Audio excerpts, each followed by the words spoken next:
Hello friends, today will discuss the some transaction related to goods. First point है drawing in goods. Drawing माने क्या होता है? जो बिजनेस का ओनर पर्सनल यूज़ के लिए कुछ निकालता है, कैश या फिर goods. Sometime the proprietor withdraw goods from the business for his personal use. The entry for recording this transaction will be drawing account debit to purchase account. Purchase को क्यों credit किया हमने? Because as a result of the transaction the net amount of purchase of a business is reduced।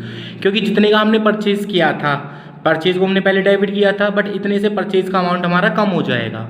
Cell amount should not be credit since the sales has not been take place. क्योंकि हमने माल को cell नहीं किया है, इसलिए sales account credit नहीं होगा। Also when the goods go out of A business at cost price. जब भी बिजनेस में से गुड्स कॉस्ट प्राइस पर जाती है, यानी हमने जितने की खरीदी है उतने पर ही जाती है, purchase account should be credit and not sales account. तो ऑलवेज परचेज अकाउंट क्रेडिट होगा, सेल्स अकाउंट क्रेडिट नहीं होगा।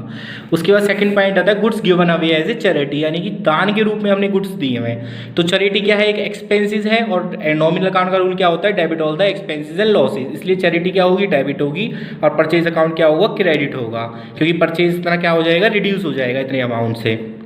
नेक्स्ट आता है goods distribute as a free sample. Free sample के तौर पर हमने गुड्स डिस्ट्रीब्यूट किए हैं, जैसे ऐड करने के लिए।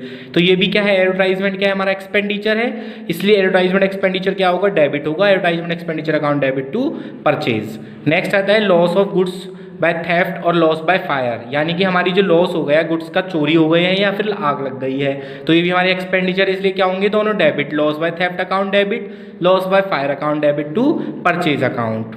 अब कहता है अगर ये गुड्स हमारी इंश्योर्ड है, हमने इंश्योरेंस करा रखा है, तो हम किस पर क्लेम करेंगे? इंश्योरेंस कंपनी पर। तो इंश्योरेंस कंपनी और insurance claim account debit to loss by theft और लॉस बाय फायर, ये हो जाएगा हम क्लेम करने के लिए। उसके बाद अगर मैं पूरा अमाउंट इंश्योरेंस कंपनी से रिसीव्ड हो जाता है, तो बैंक अकाउंट डेबिट हो जाएगा, क्योंकि बैंक पे पैसा आएगा। Bank account debit to insurance company, ठीक है। उसके बाद अगर पूरा अमाउंट नहीं मिलता है, तो जितना अमाउंट मिलता है वो तो आ जाएगा बैंक में, bank account debit, amount received for claim admitted. फिर जितना नहीं मिला उतना हमारा नुकसान हुआ, इसलिए कहा जाएगा प्रॉफिट एंड लॉस अकाउंट में। Profit and loss account debit to claim not admitted, और to insurance company account insurance claim partly admitted and received, यानी कि पूरा नहीं किया है उन्होंने, आधा हमें क्लेम के तौर पर दे दिया है। Thank you.